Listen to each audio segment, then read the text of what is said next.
Hi friends, ఇవో సేమియా చేసిన. ఇవాళ సేమియా చేసిన. ప్రతి సోమవారం ఏదన్నా ఒకటి స్వీట్ చేస్తా. ఇవాళ సేమియా చేసిన.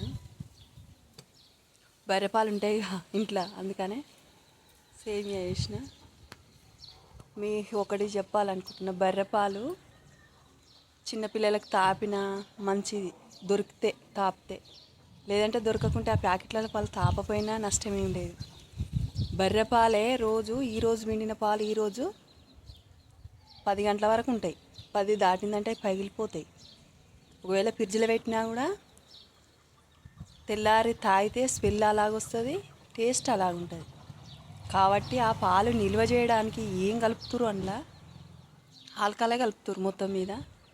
అవి కలిపిన పాలు మనం పిల్లలకు తాపుతున్నాం రోజు.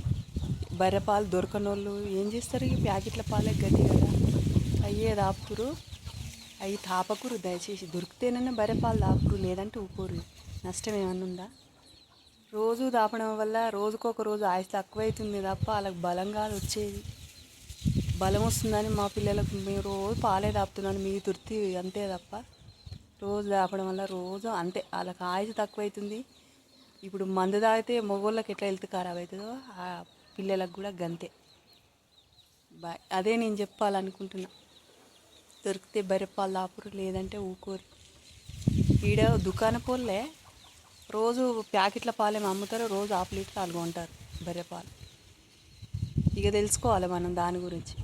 వాళ్ళు ఎందుకు కొంటుర్రు బర్రెపాలు, మనకి ఇందుకు ఈ ప్యాకెట్లు అమ్ముతున్నది అనేది అర్థమవుతలేదు పిచ్చి జనాలకు. బాయ్.